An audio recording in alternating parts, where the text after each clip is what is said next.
Bonjour. Aujourd'hui, nous allons essayer de traiter des moyens du terrorisme, de la manière dont les organisations, les opérateurs, les individus terroristes utilisent les dispositifs les plus efficaces de leur point de vue pour marquer leur point de vue, leur territoire, leurs revendications. Il faut le savoir, le terrorisme nécessite une orientation, une définition, une communication et des opérations qui permettent de faire avancer la revendication. Il faut à la fois signaler, signifier, communiquer, imposer, contrôler l'image et les opérations qui découlent des actions menées sur le terrain. Le terrorisme doit être utile et il doit être efficace.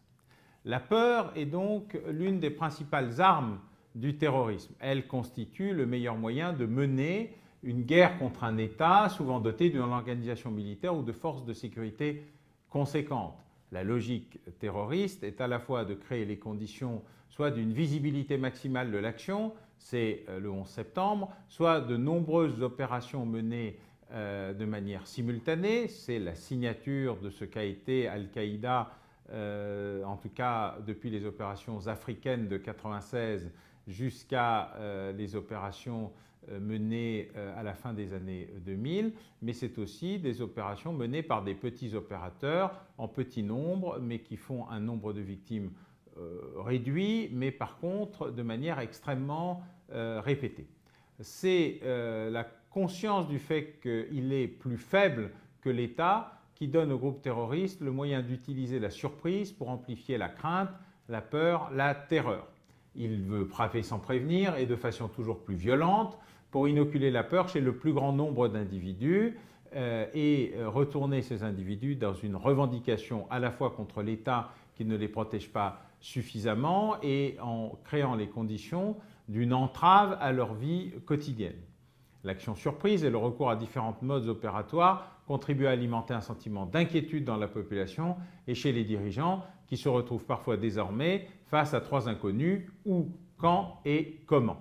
Ce processus est très ancien, cette stratégie de la peur est au cœur de toute méthode qui, comme Sun Tzu le rappelait lui-même, nécessite un mélange entre la force et la ruse. La peur est traduite comme un effet psychologique de masse, elle constitue le moteur même de l'action terroriste. Si toute guerre fait appel à l'armée et à l'arme psychologique, visant notamment à miner le moral de l'adversaire et à renforcer celui de ses propres troupes ou véhiculer des idées semant le trouble chez l'ennemi, la psychologie est d'autant plus importante chez les terroristes qui ne disposent pas des mêmes forces de frappe que ceux qu'ils combattent. Il y a donc une relation à la fois du faible au fort, mais aussi du fort au fou, qui doit prendre en considération des nouveautés dans la manière dont les opérations terroristes sont menées pour frapper les esprits à la fois au moment où l'opération est menée, mais aussi dans la crainte que cette opération pourrait être